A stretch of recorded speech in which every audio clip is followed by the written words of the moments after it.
Hi guys, today I'll show you how to make an extremely moist and easy carrot cake with pineapple. I've made another cake without pineapple, which is also really moist, and I'll link that video below. For this cake, we'll need large eggs, sugar, vegetable or canola oil, crushed pineapple. You can use fresh pineapple that's pureed or the canned crushed pineapple. Chopped walnuts. If you don't like nuts, you can leave it out. Raisins. Use black or golden.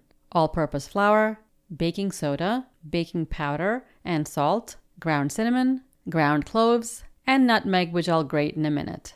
Peeled carrots. Use a box grater or a food processor. To save time, I'm using the food processor today. It'll be grated in 10 seconds, and I just have to rinse off the disc and bowl. Heat your oven to 350 degrees Fahrenheit or 180 degrees Celsius. To the flour, add salt and baking soda, baking powder, cinnamon and cloves. Grate the nutmeg right over the flour. Whisk it all up. To a large bowl, add the eggs. Try to leave it out of the fridge for at least 30 minutes so it's close to room temperature. Beat them up really well. You don't have to use a mixer, just do it by hand. Add the oil.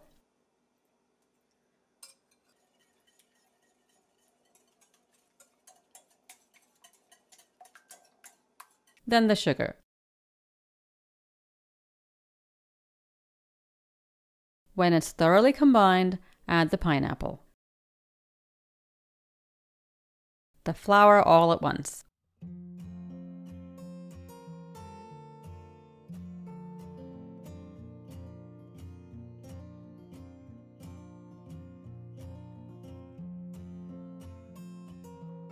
Once that's mixed, add the carrots, then the walnuts and raisins.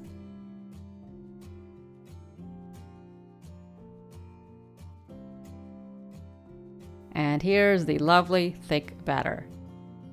Pour into a 9 by 13 inch pan that's been oiled. If you want to make a layer cake, pour the batter evenly into 2 8 or 9 inch round pans. Give it a few taps on the counter to get any air bubbles out. Bake in the heated oven for 35 to 40 minutes until a toothpick inserted into the center comes out clean. Cool completely on a rack before frosting. By the way, don't worry if the cake sinks in the middle, that's how it's going to look. For the frosting, have butter and cream cheese at room temperature. Use a hand mixer or stand mixer to get really fluffy frosting. You can also do it by hand, it'll just take a bit of effort. I've added soft butter, then the softened cream cheese.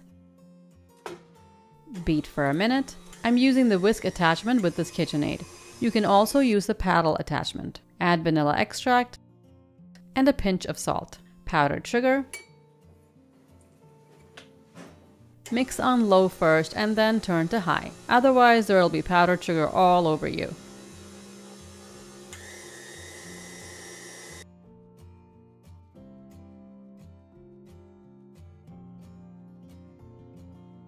Beat for 2 to 3 minutes until fluffy. With this frosting, you'll actually taste the cream cheese and butter, not just the sugar. It's not overloaded with powdered sugar. Put the frosting on the cooled cake and spread evenly to the edges.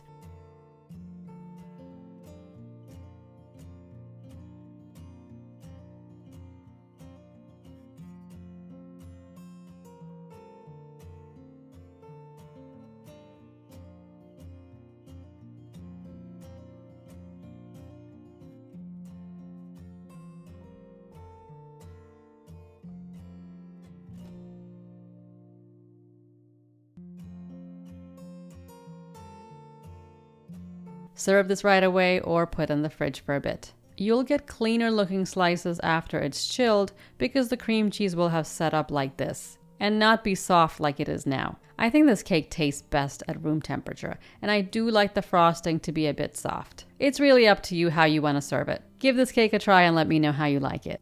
Subscribe and I'll see you next time. Thanks for watching.